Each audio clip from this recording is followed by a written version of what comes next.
When I tell you there's no shortage of rust within this steering shaft, I mean it. I mean, this is a 40-year-old steering shaft, almost. So, I mean, we got rust all over this thing. It's absolutely disgusting, and I don't want that. So we're gonna make sure that we clean off everything so that it's all in proper order, looking real pretty, looking like it's brand new. And then we're gonna get it all put back together. So let's do that.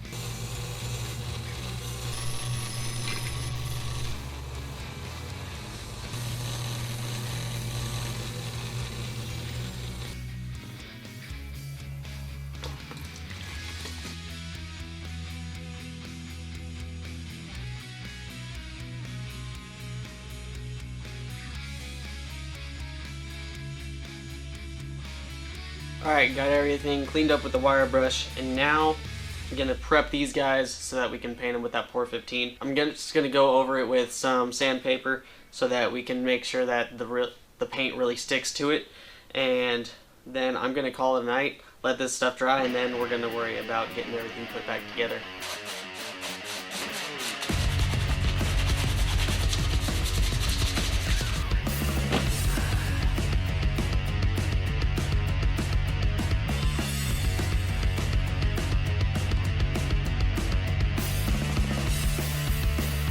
What is up, my dudes? Welcome back. So we let everything dry for about a day, and everything looks far better with just black paint all over it. All of those machine parts, they're looking phenomenal also. So now it's piecing everything back together, and honestly I'm a little intimidated because there's just so many small parts that have to go in a specific order. But we're just gonna send it because that's all we can do. We gotta get this thing back together. So we're gonna take the middle shaft right here, and we're gonna put it into the bottom portion.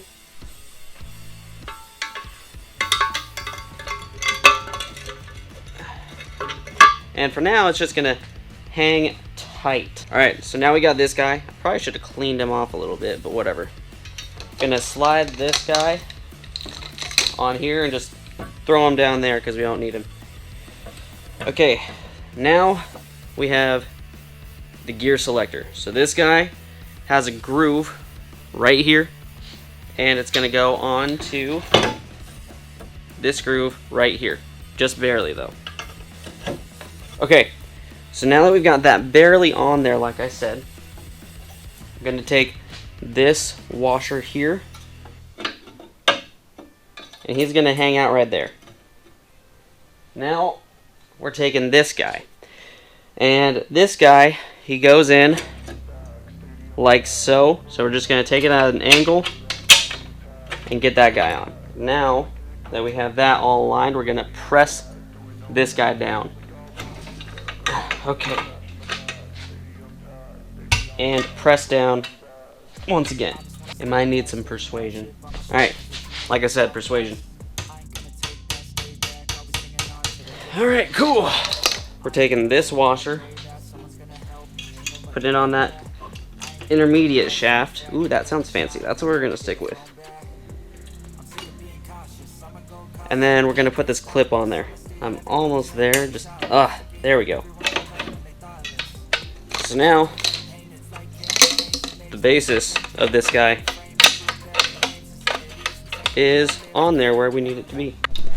Alright, now that we got all this on here, we're on to the tilt mechanism itself. This piece right here that has the number stamp, it needs to be facing upwards towards the gear shift. So we'll just pop this on here,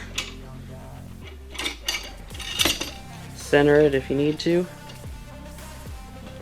and push down. So now we get our bolts. These guys are right here. These are the ones that were backed out all on their own when we did this. Alright, so we got our Permatech, Loctite, whatever you want to use. This is medium strength blue because just in case we don't put it back together right, I want to actually have some hope with getting these off. So we're going to make sure we use this one. Alright, so we already have one in there. Just take that off real quick. And we just need it on those base threads. Alright, there's one, there's two. Why it didn't come from the factory with a thread locker on there, I don't know. But Am I an engineer? No, I'm just a garage mechanic. Alright, that should do. And now we're gonna grab our Torx bit. I think these are 1/4 inch. Yep, 1/4 inch. Cool. Now we're gonna lock these in there. Make sure that they actually are going where they're supposed to go. Got all those tightened down. And now we are on to the more labor intensive portion, which is everything else that is in this bucket right here. And you know what? I'm gonna leave it off on a high note for today because that was successful and I want to keep it that way. So we'll do that a different day. Hi, it's me. I'm back. So I lied. We're actually gonna be getting the inner shaft all the way through here. Guess we don't need that. Yeah, so we managed to pop out that bearing. Now it's gonna need some persuasion. Let's just see what happens, huh? I'm just gonna pretend like we actually care for a second.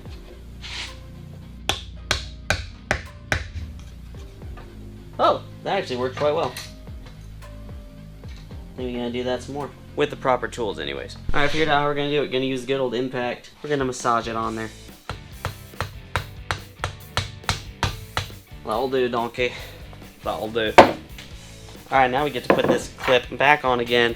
In case there's footage that I have decided to go against, this is probably the like 5th or 6th time I put on this end clip.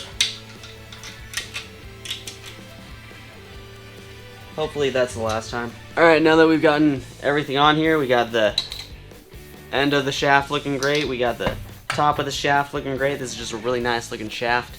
We're just gonna call it a night because the rest of it is more labor intensive, and that's gonna include some greasing and whatnot. So we'll get back to that at a later date. Alright guys, full disclosure, it has been months since I started this steering column project. I just got super distracted and had a bunch of stuff happen. Clearly I'm in a new environment, and I started, I want to say in like the spring, and as you can tell, it's winter. I also had my bin full of all of my parts behind the table saw, so I'm gonna have to re-clean everything, and I'm gonna take care of that, and then we're gonna jump into the reassembly. Got everything cleaned up. If I remember right, when we ended everything, we had gotten the shaft assembly all pieced together. Alright, so the next part is one of the simpler parts, and you can do it one of 2 ways. This is the ignition push rod.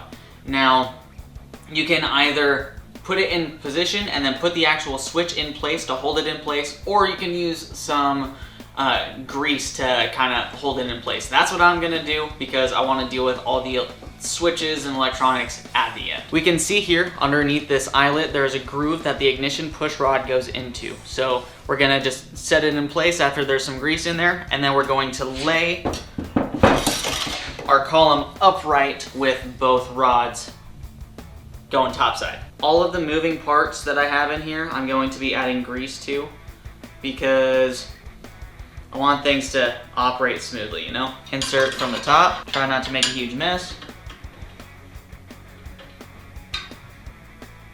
And now we've got it in place. For the next part, we're taking the shaft and then the 2 plastic ends of the ball bearing and the retention spring in the center and putting those together. You're gonna take one end, put the spring in, and then sandwich it in there.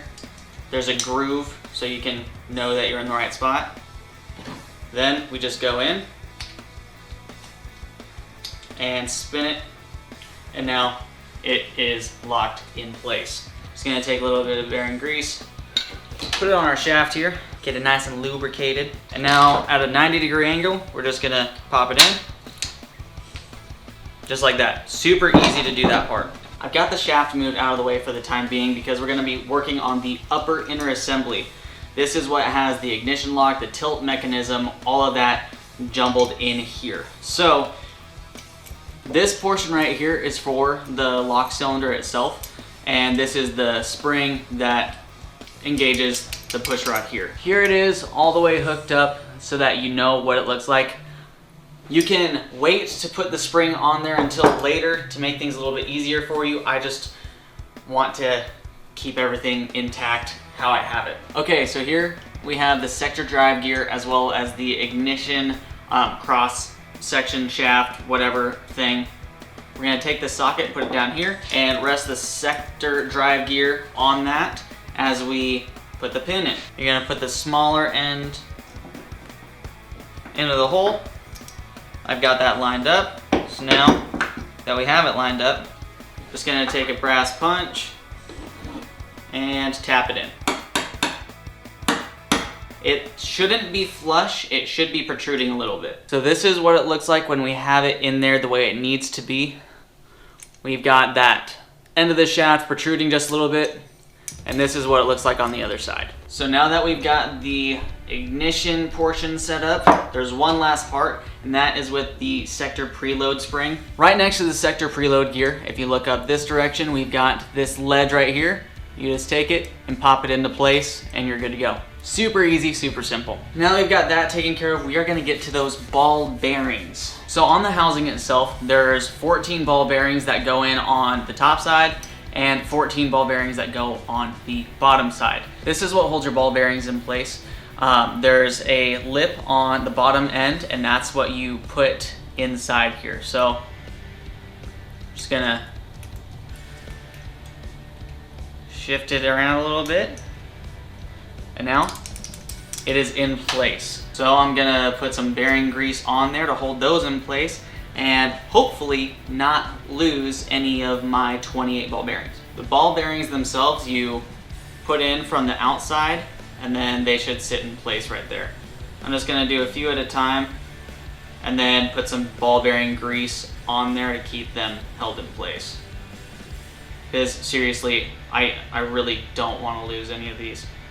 I already knocked one off the table and had to go hunting for it. See? Had to go hunting for it a little bit afterwards.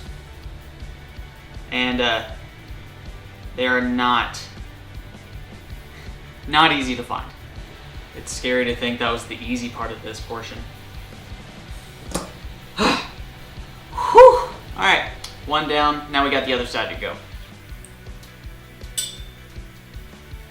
Oh no. One second.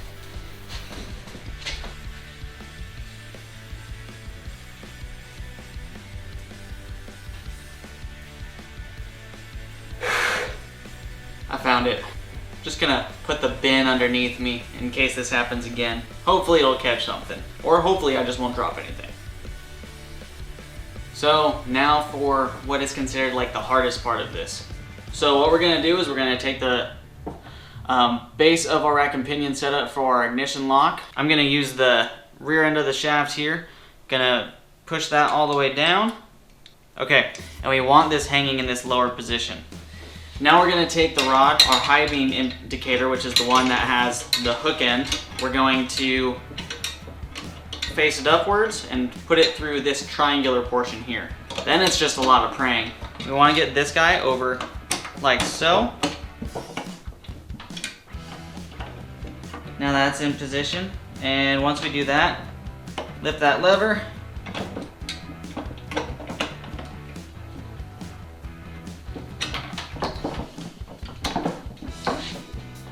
I think I got it. Now we're going to secure the bottom inner housing with the top inner housing. To do that, we're gonna be using these pins right here. First one I'm gonna put in is right next to the lever here. I'm just gonna push that into place and put this guy in here. And then we're just gonna tap it in. Now that we have that one in, we're going to flip it around and put the second one in, the easier one. And I'm just gonna unscrew this rod so I can rotate this guy to tap this one in. That portion is done. All right, so now that we have this all taken care of, we have this spring guide, this massive spring, and the retention cap that we need to put in. You'll see a big old hole right here. That's where your spring, that's where we're putting all this stuff. So that's where it goes. And I'm gonna put this on the ground so that I can actually get some leverage to compress this spring. So spring guide in first, drop the spring in. And I'm gonna use my stubby to put this retention cap in. This is gonna have to be flush with this surface right here in order for it to seat properly, and then once it's seated, you're gonna turn it clockwise to get into place. Whew, there we go. That is what gives you the tension to lift the steering wheel itself. So if we just take this lever, it's going to spring forward. See? That's what that does. I swear, I always accumulate so many more tools as I get into this video. But that's just how it works. So I have 2 parts left on my parts tote. I don't even know what they're called, but you've got this conical ring right here, and then you've got this other one right here. Basically, they sandwich together like so from what I can see. And those go on the top of this shaft here. So let's just put those on there. So that lower one goes flush with the ball bearings there, and then this one goes right on top. Now, I know we just put this lever back on. We're gonna take it off again. And we're gonna take it off again so that we can put on the tilt lever housing, as well as the housing for the turn signal switch, and also for the ignition and the ignition chime switch. All that's gonna go in here. Which reminds me, we're gonna need the high beam follower. So this whole stuff is really just getting that stuff where it needs to be. We're gonna grab some more of the grease so that we can hold the follower in place. You'll see there's this little hook end right here. That is gonna go on this curved angle right here, and that's where it's gonna sit. But obviously there's nothing holding it in, so that's what we use the grease for, to kind of just get it where it needs to be.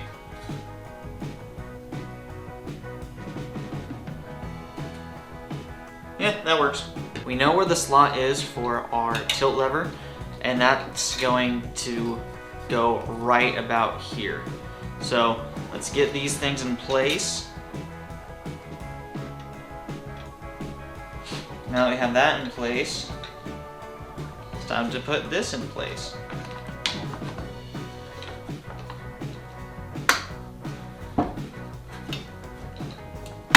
Okay, now that we have that like so, we're gonna go back into our tilt lever bag, and we're gonna grab these 3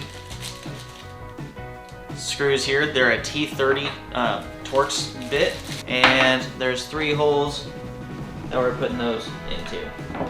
Okay, there's 1, 2, 3. Cool, those are in there. Next we have our lock, our ignition switch. There's a little green knob right there. There's a groove in here. We're gonna make sure those match up. We're gonna go into our lock position. This screw right here that doesn't have any threads on the upper portion, that's the one that goes into this hole. That's gonna keep our lock cylinder in its place. And now our lock cylinder is done. Now that we have the wiring out of the way, we have our hazard switch button, which consists of 4 parts. We've got this really small spring, we've got this small Phillips screw, the hazard button, and then this, I don't know, plunger, whatever. Spring goes into this guy, which goes inside the hazard button itself. Then right beside our ignition is where we put it. I'm on the verge of losing parts, so I'm just gonna do it where I can see it.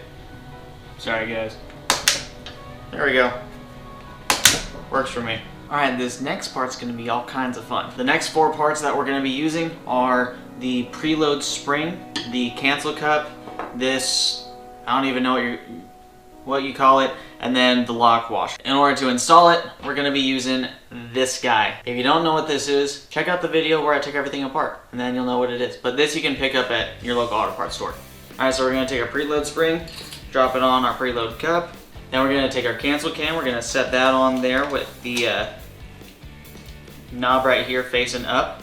And then for this portion, there is grooves all the way around, and then basically one missing right there. That's how you know the orientation on your actual steering shaft.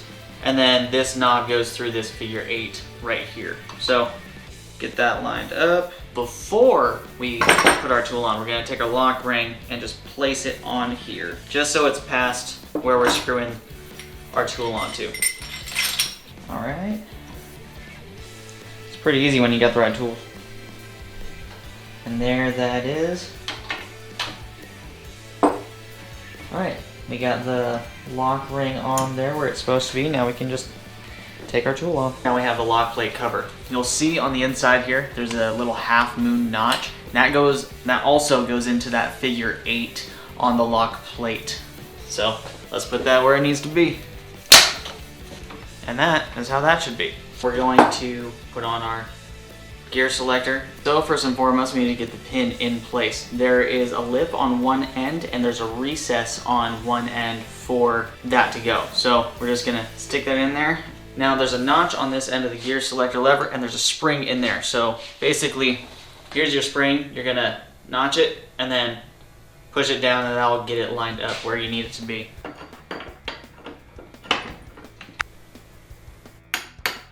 You know what? We're gonna stop right here because I don't want to wake up my baby. So I'm gonna stop for now and then we're going to come back to this. Hopefully not like 6 months down the road like last time.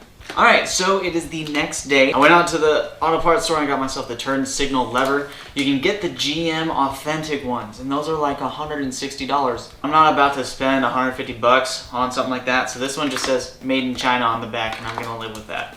Now, the process for this is super technical. What we're gonna do here is we're gonna find this notch right here and line it up on the back side, right about there. And that is all done. Super technical, I know. We are going to slip this boot down here.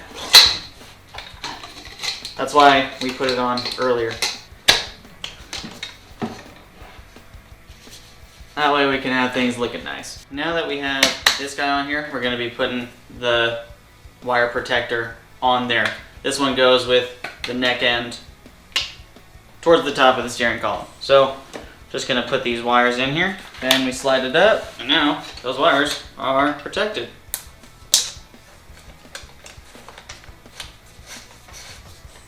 I guess that little piece of plastic is gonna keep us from scraping everything up. Now, this is the super ugly steering wheel that came on this steering column. And I'm just gonna use it for demonstration purposes so you guys know how to put things together, but I'm not going to secure everything on there because I'm gonna use the steering wheel that's already in my truck and I just don't wanna take that out right now as I do it because I still wanna drive that around. And we know I like to put things off. All right, so for this portion of the horn assembly, you're gonna have this small little actuator as well as this copper spring and this small plastic fitting or something of the sort.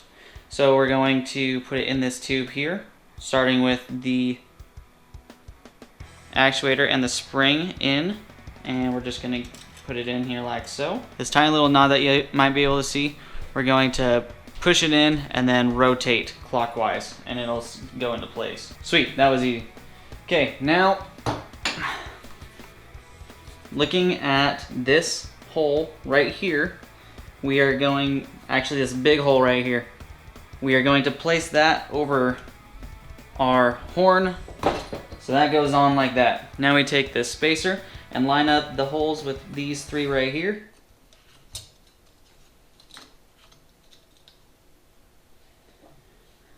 Now we have this guy right here. We're gonna set on there. Again, lining up those holes. This plastic spacer we're going to put in. Now we have these three screws with Torx heads. Cool, there's one. There we have three. We would finish it off, getting it all the way tightened, of course, with this nut right here. This snap ring, this washer goes into place over here. Full disclosure, these are the wrong pliers for this, but I'm using them because they're right here. And there we go. That is what it would look like all finished up, obviously with the horn button on there. Alright guys, we are in the home stretch. The rest is just the switches that go into this thing and then we are done. So we're going to start with the ignition switch itself. There is a little slot right here that the ignition switch push rod goes into, and that's where we are going. So we're just going to slip the end of that into this guy. Just going to pull on it, get ourselves in the right position. And there's two of these here. One is just a stud with a nut about halfway down. That goes into the lower one. Then the next one that we have is for our high beams. So the high beam switch, it mounts to that same spot, but this rod goes directly into the top. So we'll stick that in there, and then we will place it on top like so. And you want to place it to where you push the rod down and it can fully depress the switch. Now there's that nut that was on the top of the stud. We're gonna put that in place. And there's one other bolt. Here it is. It's very short, and that one will go in that top hole. And then go ahead and tighten these with a wrench. So this is our neutral safety switch. And then we have these two prongs right here. So those are gonna be facing that lower portion. Let's see, can you see that? Yeah, so you're gonna line up that switch into this hole here.